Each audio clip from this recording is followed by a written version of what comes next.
Hoy vamos a hablar de la herencia biológica.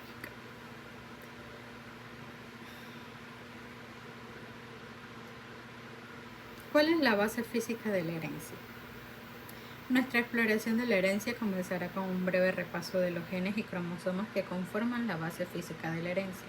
En este capítulo nos limitaremos a la exposición de los organismos diploides, la mayoría de las plantas y los animales, que se reproducen sexualmente por fusión de gametos haploides.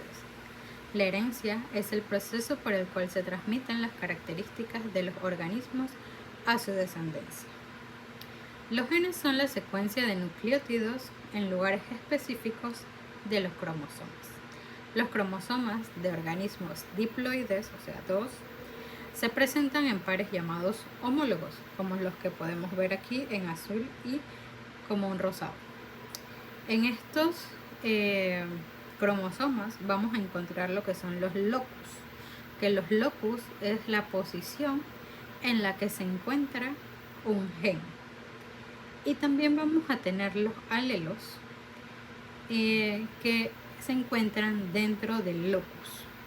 Vamos a tener alelos homocigotos dominantes que vamos a presentar con las letras mayúsculas, alelos recesivos homocigotos que vamos a presentar con letras minúsculas y par de alelos heterocigotos que son diferentes y los vamos a representar con una mayúscula y una minúscula. Las mutaciones son el origen de los alelos. Si ocurre una mutación en las células que se convierten en óvulo y espermatozoide, pueden pasar de su progenitor a su descendencia. Como vemos aquí en esta imagen tenemos un grupo de escarabajos. Cuando se da el proceso de reproducción, que está la mitosis y la meiosis, se da una mutación en estos genes y aparece la letra A mayúscula. Cuando estos se mezclan, que ocurre la variabilidad, va a reflejarse un nuevo genotipo de individuos, que lo vamos a ver con la manchita negra que podemos ver ahí, un escarabajito negro, dio origen a una nueva característica en un individuo. Como un organismo diploide tiene pares de cromosomas homólogos y los dos miembros del par contienen los mismos locus para los genes, el organismo tiene dos copias de cada gen. Vamos a tener el homocigoto y el heterocigoto.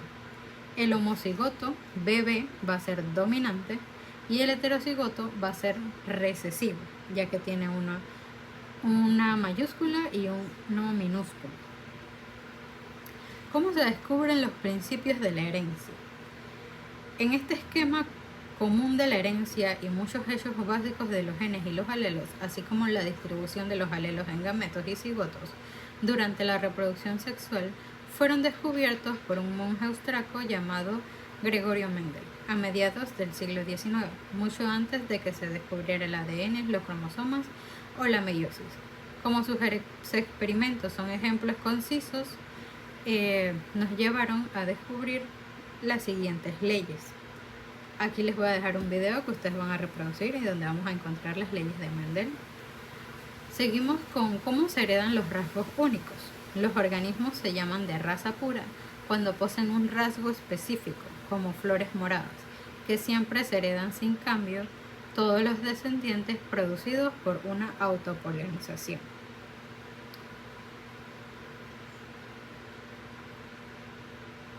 La herencia de alelo dominante y recesivo en los cromosomas homólogos explica los resultados de las cruzas de Mendel. Los pares de alelos de los cromosomas homólogos se separan o se segregan unos de otros en la meiosis. Esta conclusión se conoce como la ley de la segregación de Mendel.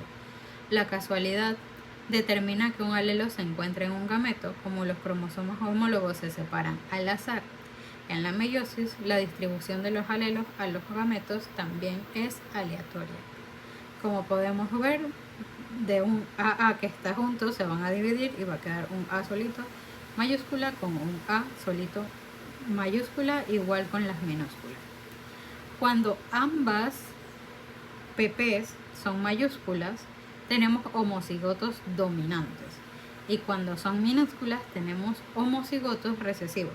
Recuerden que para homocigoto deben ser las letras iguales, tanto mayúscula como minúscula. La primera generación filial fue producida cuando un espermatozoide dominante fecundó óvulos recesivos o cuando espermatozoides recesivos fecundaron óvulos dominantes.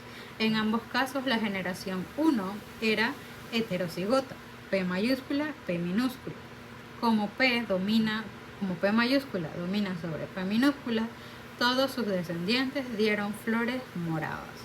¿Por qué? Porque la P es el color morado. Como es dominante y está de primero, es el carácter que va a adquirir el individuo. Para la generación F2, Mendel permitió que las plantas heterocigotos de la F1 se autopolinizaran, o sea que se cruzaran ellas mismas. Cada gameto producido por una planta heterocigota, P mayúscula, P minúscula, tenía las mismas probabilidades de recibir el alelo dominante como de recibir el alelo recesivo.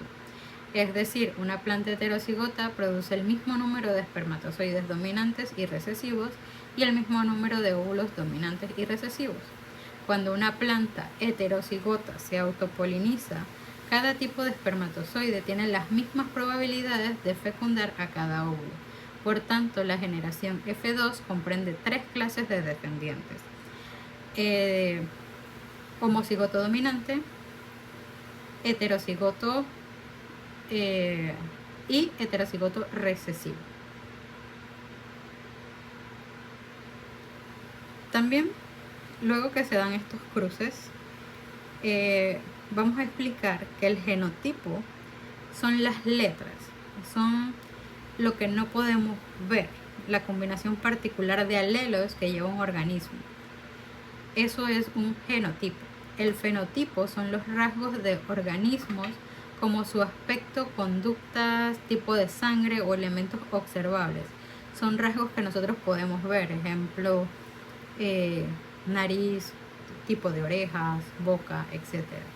Un registro genético simple puede predecir genotipos y fenotipos en las células, como lo explica este cuadro de Punnett. Esto nos da un porcentaje o una probabilidad de cuál puede ser el genotipo y el fenotipo del cruce entre dos individuos, ¿sí? Hasta aquí vamos a explicar esta parte de la clase, ya que luego veremos lo que es los cruces del cuadro de Punnett, pero con 4 alelos en cada individuo. Aquí solamente estamos viendo 2 alelos en cada individuo. Muchas gracias.